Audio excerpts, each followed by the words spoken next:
My family and I, we are fortunate to live where we currently live. We've got a we got a beautiful setup. We've earned it.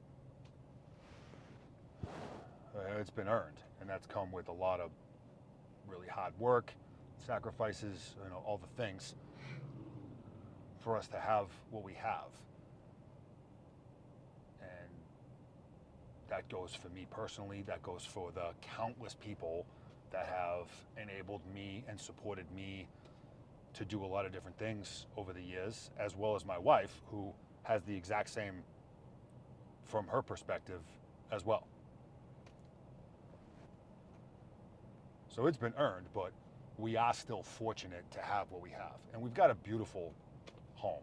I mean, it truly is amazing.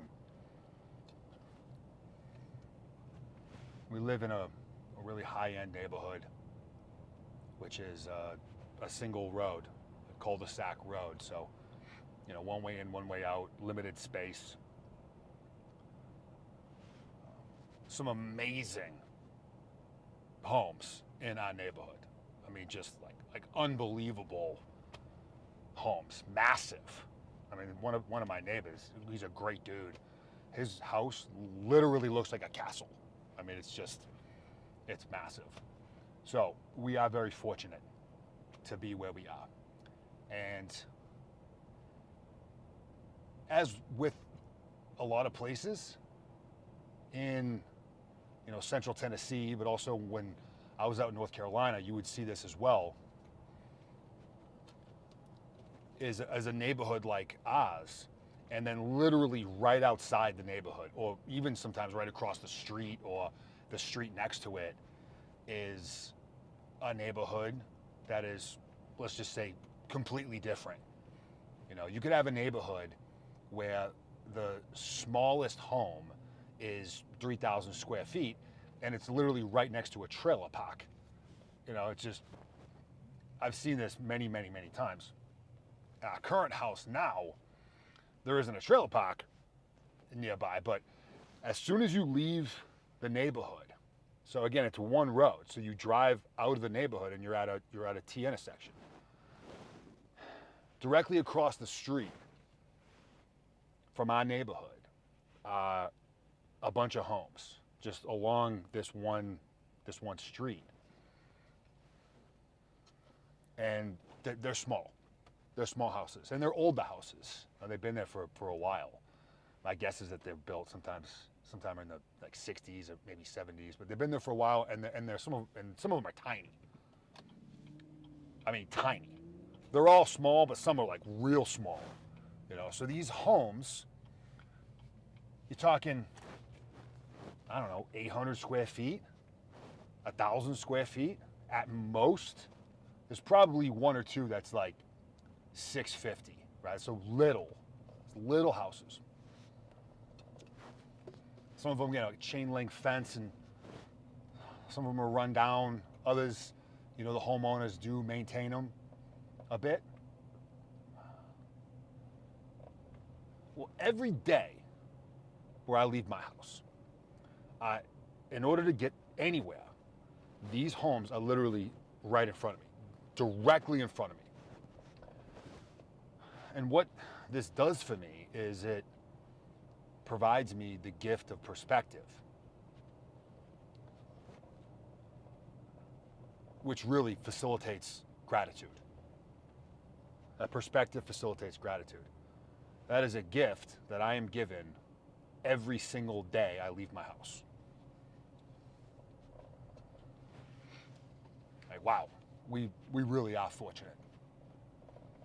Again, not lucky, I wouldn't say, although luck plays a factor, in timing and opportunities and when things happen. There's a degree of luck that I would say exists, but we worked our balls off, and we continue to work our balls off to have what we have. So, but regardless, again, it's still that feeling of gratefulness is unleashed because of these homes that are right in front of me. And it's something that I've actually started to kind of notice more often as I'm like getting close to the end of my neighborhood. It's like, kind of like I'm about to have my gratitude moment of the day. And, this is something I talk about pretty frequently. And when you can weaponize gratitude, that is a powerful tool. It's a powerful option, really, for us all. So I received that gift, and I take advantage of that gift on most days. Just 10 minutes ago, I just left my neighborhood. And I had that thought as I was getting close to the end of the street, saying, hey, you're about to have your gratitude moment, where you're going to see these homes. And one of the houses in particular, I've noticed over the last, I probably started noticing it maybe like a couple days ago, like maybe a week ago. But the grass in the front of the house has started to get noticeably long. And I'm not one to drive around critiquing people's landscaping, whatever, do you. But I'm saying it got long enough for me to actually notice it, a few days ago. I was like, wow, it's like getting like noticeably long and unkept. Well, that house, just now, as I'm leaving my neighborhood, I'm going to take the left out of my neighborhood, and the house is on the right after you take that left. So I'm banging this left, and I see a riding lawnmower, like an old lawnmower that you would, you drive. It's yellow, it's rusted, and I can see it mowing the grass. And and I'm about to I'm taking a turn, so I'm paying attention to the road. I'm looking for vehicles and pedestrians and cyclists and whatnot, but I catch a glimpse as I'm banging this left. And then as I make the turn, now I'm driving straight, the house is on my right, and I glance over and take a more deliberate, focused look at what I'm seeing. And it's a woman, probably mid-40s-ish, big, kind of sun-blocking hat on. And she's got what looks like maybe a 3-year-old strapped to her chest in one of those like toddler slings, right? It's like an LBE, load bearing equipment, as a military term. It's like an LBE for a human. She's got this strapped to her front with a kid loaded up who looks to be asleep, like just, arms dangling, legs dangling, and the kid's got like a little hat on to protect the kid from the sun. And she's mowing the lawn.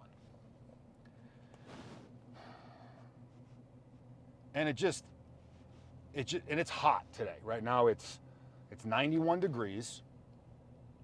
It's 2:00 in the afternoon. All right, so it's hot, it's sunny, it's humid. We're in central Tennessee.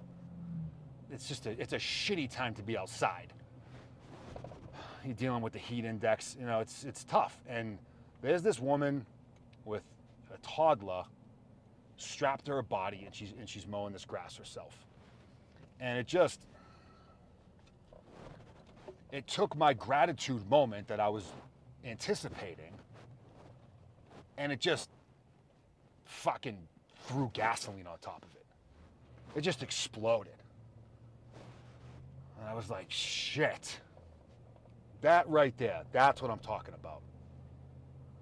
That is out fucking standing. Good for you. I was this close. I thought about pulling my truck over, getting out and saying something like, hey, thank you for the inspiration you just provided me. I stopped, mother mowing midday, big black truck pulls over, giant tattooed robot leg creature gets out and starts walking towards it. I was just imagining her having like a panic attack, so I didn't do that. But I wanted to. Maybe at some point in the future here, I'll get a chance to do it. Because I don't imagine this being something I forget. But just, I mean, boom. It just fucking hit me. Holy shit. That is to be respected. Thank you for what you're doing for you and for your home and for your family, for whatever. You don't know me. This wasn't for me. But you just impacted my day. At a minimum, today. I'm going to carry that for the rest of today, without question.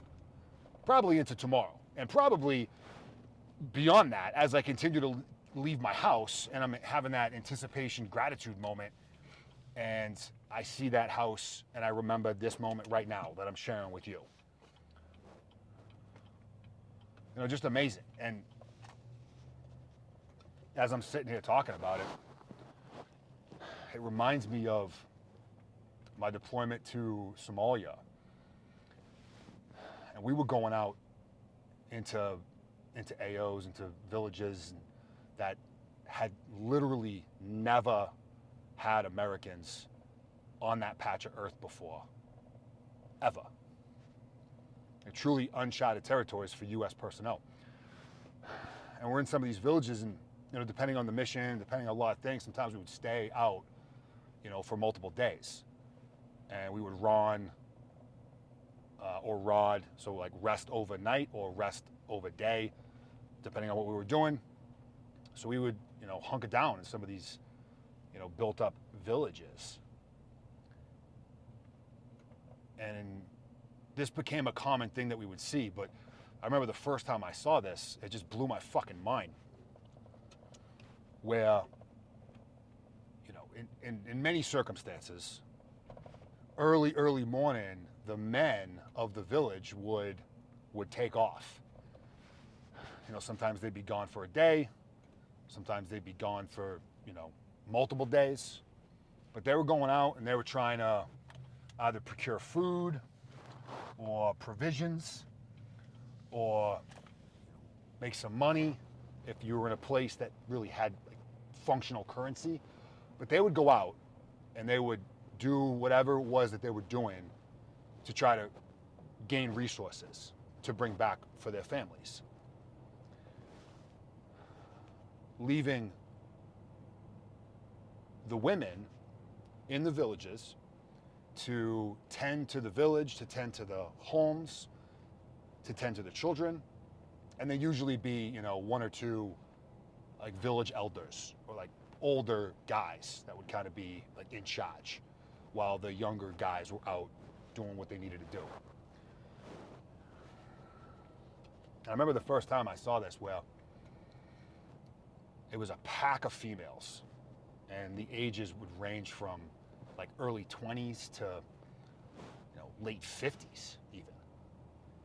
And they would each have at least one kid, sometimes two, strapped to their bodies using scarves, cloth, and twine or like rope. They would create these like baby bundles, like the bundle, the LBE I just talked about, the woman over here was just using for the kid.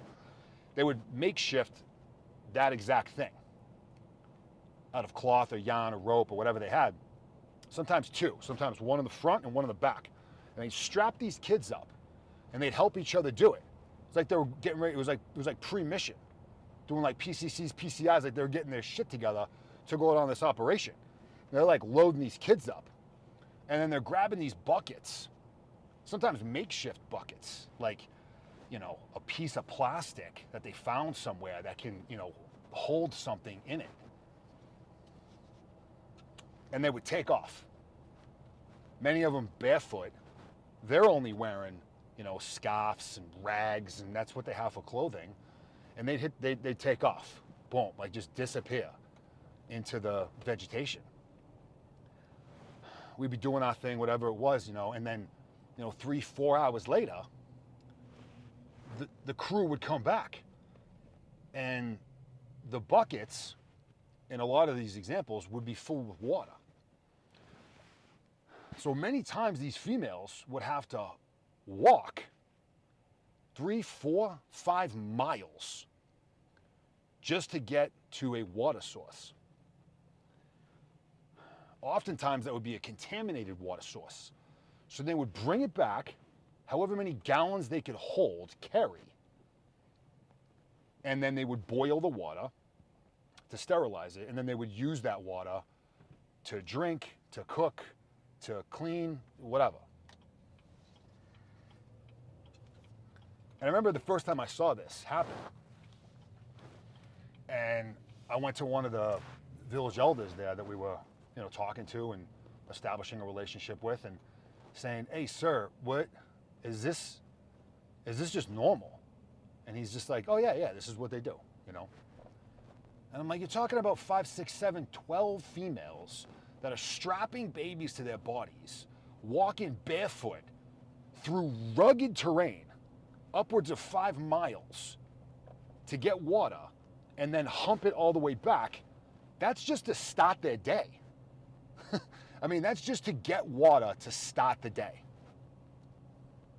And this was just normal. This was just normal for them. And depending on the clan, the tribe, and the area, and depending on a lot of things, would determine if we could speak to the females directly. Oftentimes we couldn't, or we wouldn't, because that could pose a serious problem. So but sometimes we were able to, or we have assets, like female assets with us that could talk to them directly and hear it from them. And just the way, whether it was coming from the females directly or coming from one of the elders, they just talked about what they were doing so normally. Just, this is what we do. We gotta go get the water. Almost like it was weird for us to be asking about it. You know what I mean? Like, yeah, we're going to get the water. Like, what? Why the fuck are you asking me about this? It was almost the type of response we would get.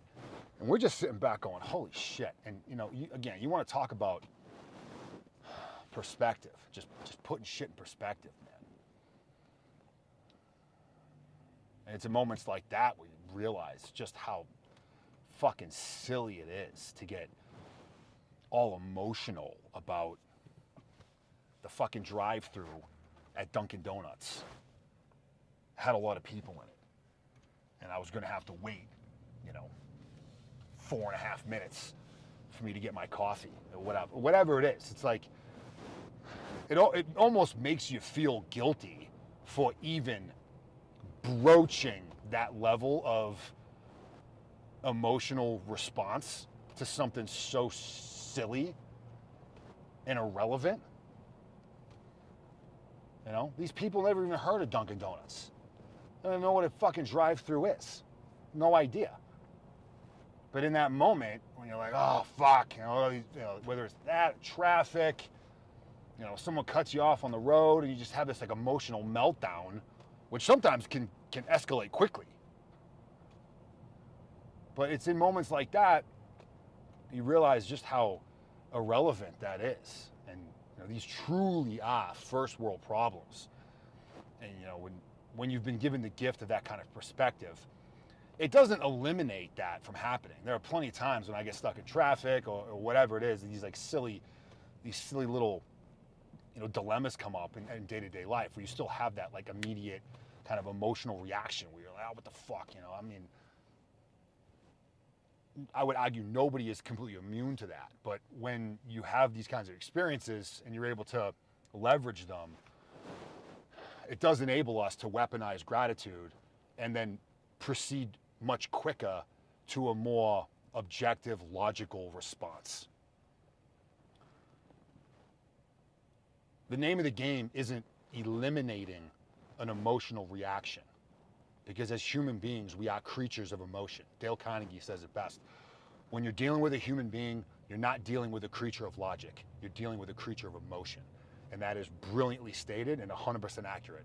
In fact, it is what makes the human species, or part of what makes the human species the most dominant species on planet Earth, is that truth right there. So the name of the game, or the goal, isn't to eliminate an emotional reaction. The goal is, through deliberate focus and purposeful practice, that you condense the time between the emotional reaction and the logical response. And gratitude, gifted to us via perspective, is a tool, a powerful tool that can enable us to do that. So, lady that I just drove by, now about 20 minutes ago, mowing your grass with your toddler, I'm assuming it's your toddler, or a toddler, strapped to your body. Thank you. Thank you for being you, even if it's just in today's moment, because you just provided me a gift. You provided me a reminder that I'm going to leverage and take advantage of. The gift that you just gave me, I'm going to take advantage of that. And I'm going to hold that in my heart, and I'm going to hold that in my mind for at least the rest of today. So not only do I thank you, but my kids thank you. My wife thanks you, because a lot of these issues that may come up, that will come up through the rest of today, these little challenges, what are we talking about here, really? What are we talking about? Weaponizing gratitude. A weapon, if we choose to wield it.